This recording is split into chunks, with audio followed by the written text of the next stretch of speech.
Hi, this is Tim of the 1916 Company. Welcome and thanks for logging on. If you love this watch, email me, Team Mosso at the1916company.com for purchase pricing and availability questions concerning this watch. The original MB&F Legacy Machine was the answer to a hypothetical. What if Max and his friends had been building wrist watches during the late pocket watch era in the late 19th century, the era of steampunk literature and Jules Verne fantasies? Well, that watch would likely have looked like the Legacy Machine. And this model, launched in 2014, is the most wearable Legacy Machine, the LM1-01, 40 millimeters in diameter, in rose gold. You could see that from lug tip to lug tip, it's a friendly 47.5 millimeters, and much of the thickness is the sapphire, so it's 16.1 millimeters thick with a 21 millimeter spacing between the lugs. If you like this watch, of course, reach out to me at tmosso at the1916company.com. You can see how well it wears, and this is with a very stiff and unbroken end strap, so it's stiff and I'm pulling it tight, which is shrinking my wrist, but reality is that this watch will wear well on a wrist as small as 14 centimeters circumference, and again, mine is 16 for reference. Now, in terms of fitting under a sleeve, better than you think just because of the shape of it, but it's still not an ultra slim dress watch. It is comfortable though. The strap, as I mentioned, is very stiff and it has not been broken in, but it is a very high quality. You can see rectangular scale alligator leather on top. We have a sort of Epsom calf skin on the bottom that's been stamped with this pattern. You can see that it is in fact genuine gator on the top. And then on the bottom, a Jean Rousseau strap. JR makes the OEM straps for Debitoon and FP Journe. We often use these to dignify watches deserving of the best. So I would say that the color of the strap is more of a taupe than gray. There's a little bit of an undertone of brown in there, so some complexity.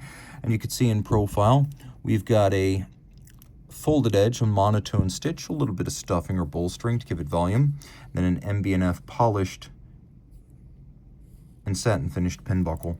The lugs are stepped out dramatically as though to remind you that this is a watch whose primary inspirations are actually pocket watches. So separating the lugs from the case, setting them apart, is a way of emphasizing that fact. You can see the step between the lug and the case is quite dramatic. Mid-case is satinated. You can see so is the lip of the case back. There's a little bit of an overlapping flange of the bezel, and then it's polished and it's conical, actually very slightly concave, leading up to the dramatically cambered sapphire. You can see we have MB&F's double-sided battle axe logo right here. Also note the attention to detail. The case has a linear longitudinal satination, but the lugs each feature a vertical satination, another visual step to make sure that the case and the lugs read separately. Remember, it is a reference to pocket watches. A lovely snailing on this silver dial. You can see that we have an enormous rounded, polished full bridge for a balance that's over 14 millimeters in diameter. You can see it is free sprung. It's a modern architecture. All the timing adjustments are done using the variable inertia screws in the rim, moving them in and out in pairs to adjust the timing.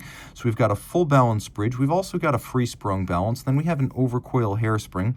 And if you look, you can see that the terminal curve doubles over itself. That centers the mass of the hairspring and allows the watch to keep consistent time regardless of its physical position.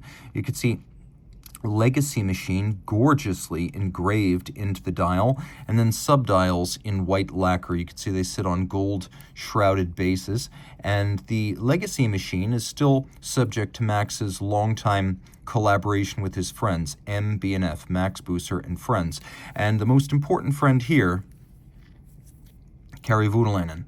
Now, Voutilainen had a lot of aesthetic input here in terms of the standard of the finishing, but also the relative shapes and layout of the bridges. Things like this enormous arcing, polished balance bridge, and then you can see the snailed and beveled bridge underneath for the escape wheel and the escape lever.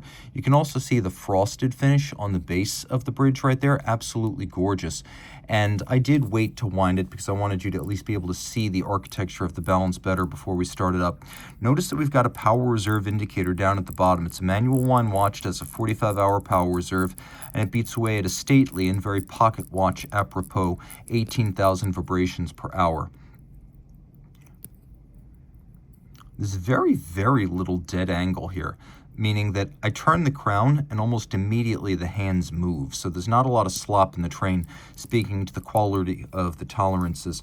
Out back, you can see 23 joules. It's a large movement. It properly fills this case, hand and glove.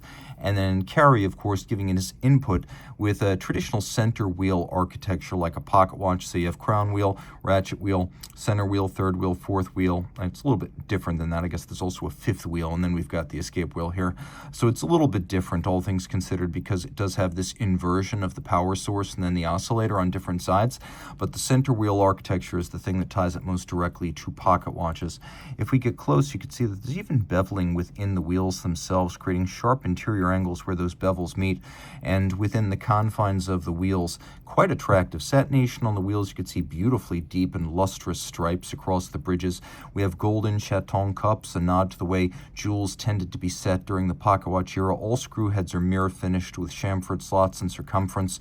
We have solarization on the crown wheel and the ratchet wheel, satination on the click with a polished click spring. You can see the engine turning on the base plate. You can also see, yes, we do have bridges with nicely creased interior angles. Well done, Carrie, Max, and friends. And it lives up to your expectations for the visual innovation and character of an MB&F, but also the fit finish and final execution of a Voonalainen, and it is both. 30 meters water resistant, so don't take it swimming, but just about all the rest of the time, it is durable enough to use daily, so you can enjoy it frequently. Reach out to Team Mosso at the 1916company.com for purchase and pricing details.